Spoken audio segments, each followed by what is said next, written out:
We begin. Let's share some messages from fans of Journalists Hangout in the United States who met with GKB while he was on a holiday in America.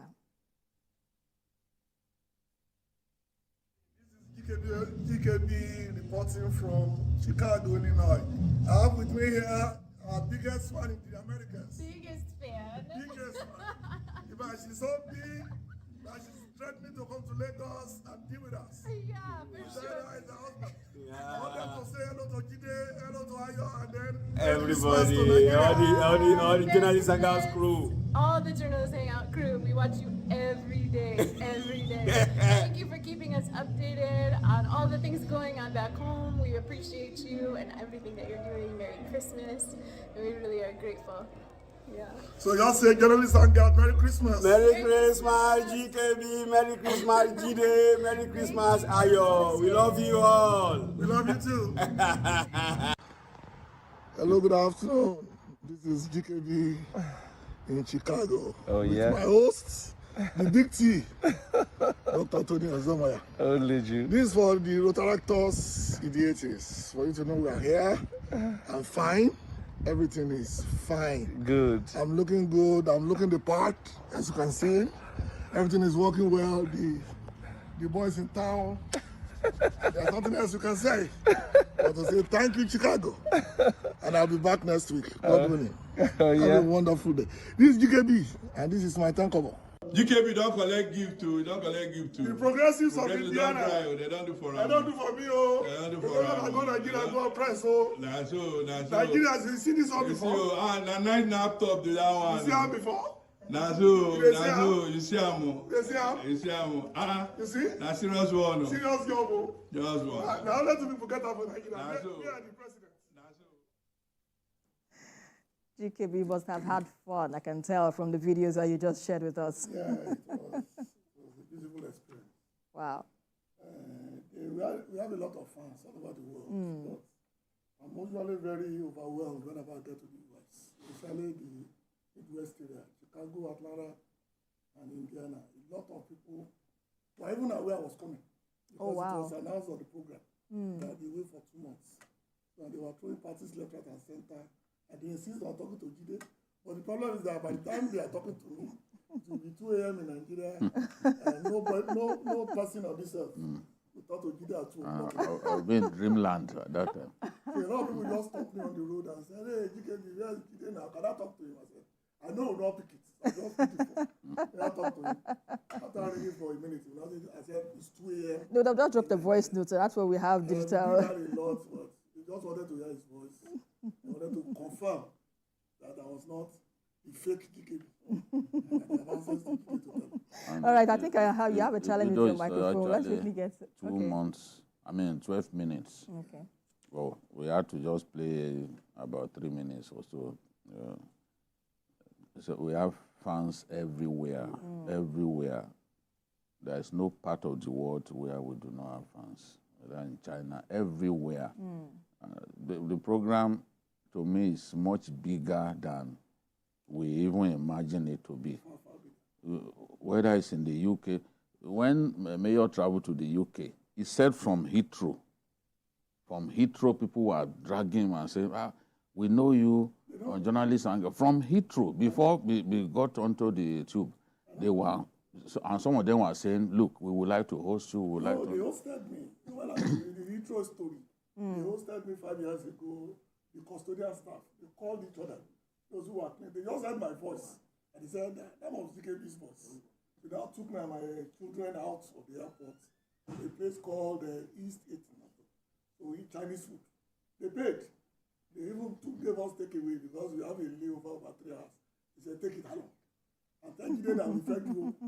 So we thank God. We thank God that our efforts are not in vain. What we've been doing for almost 10 years now, people appreciate. Indeed. You get some insults along the way, but it's all part of life, actually. It's part of life, and it's refreshing to know that the majority of our people appreciate what we do, our commitment to the truth, the fact that we stand by the people, whatever the situation, and we shall not change. God being on our side, we won't change. All right, let's quickly move on to our focus of discussion. Let's begin with the issue of failing standard of education in Nigeria. Mass failure of students in West African Examinations Council, WAEC, and other national examinations has been attributed to social media, which encourages wrong spelling by students. The National Coordinator of Achievers Spelling Bee, Noel Dauda, said the majority of Nigerians attached themselves to social media where words are abbreviated and such are applied in examinations. EKO, when I first saw this story, I was beginning to ask, how possible is this? Because I know I've heard of shorthand, for people to write, make it easy to communicate. So how can this be transferred into writing in examination halls? I mean, students would have been briefed before that moment that you should write and write clearly so. Well, your invigilator won't be telling you what to write and how to write. Your teachers, the level of your school will have taken care of that. But in English language, there's elementary English language, there's something called mechanical accuracy. And it's very important. When you are writing an essay, you have to take cognizance of mechanical accuracy. Every spelling error, you lose marks.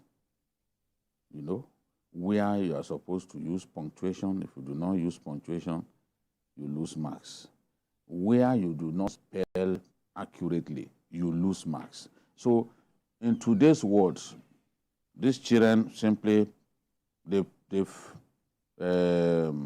coined their own words, and they found a way to spell words by actually abridging the real spelling of the word. It's like they are in so much of a hurry. Their attention span is very short. If you write something long and you give them to read, they have no time. They will just read up to a point and stop. I remember conducting a training here at TVC. I was standing for almost 4 hours during that training.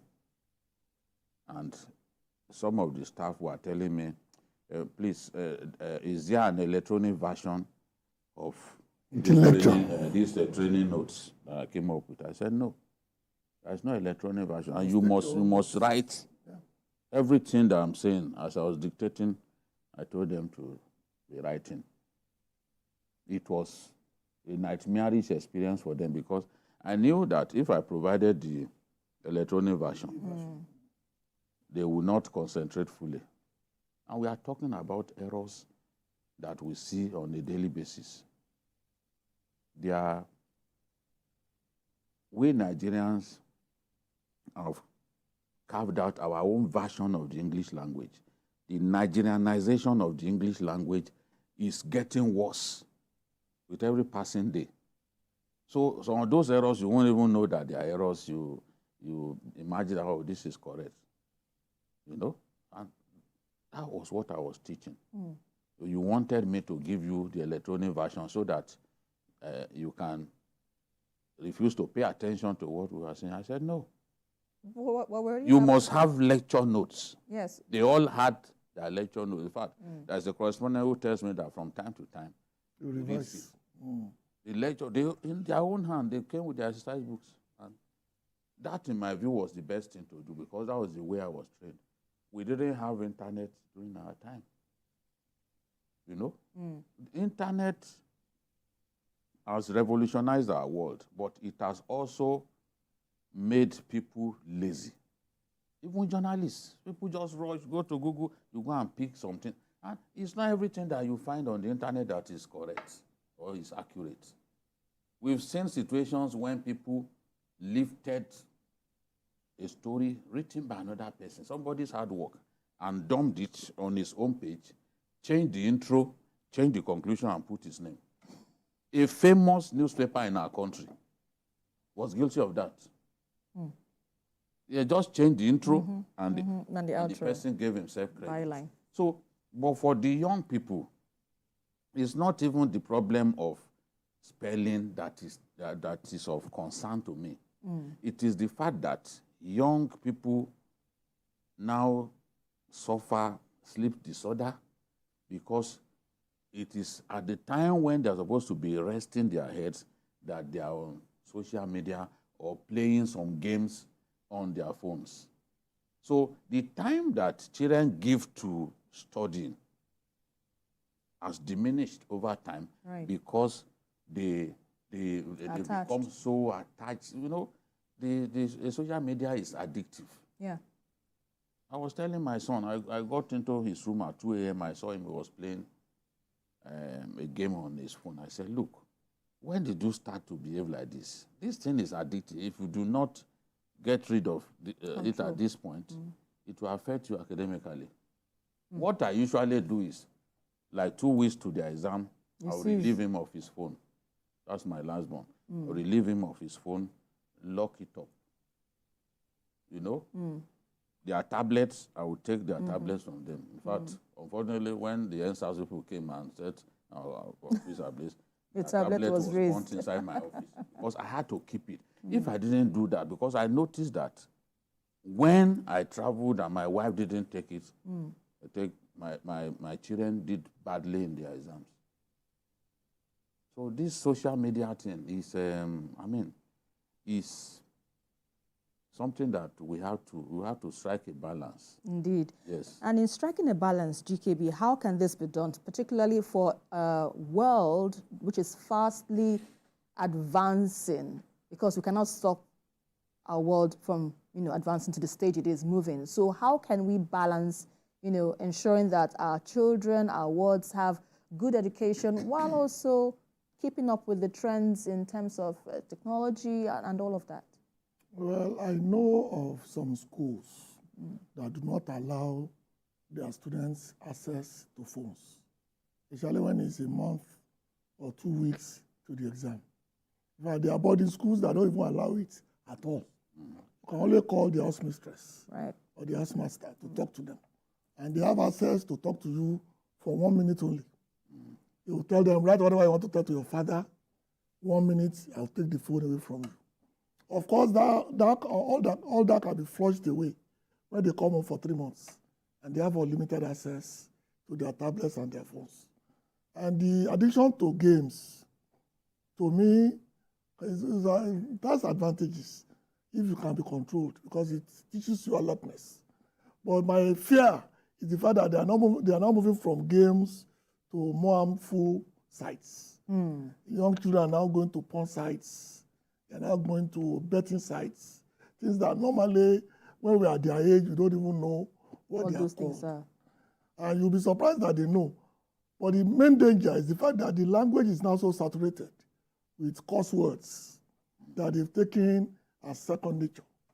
And by the time you ask them, where did you get that? Where did you hear that? They say, somebody said it in my class. And what did your teacher say? They said it behind the teacher. And most of them are making mockery of the teacher. It's that bad.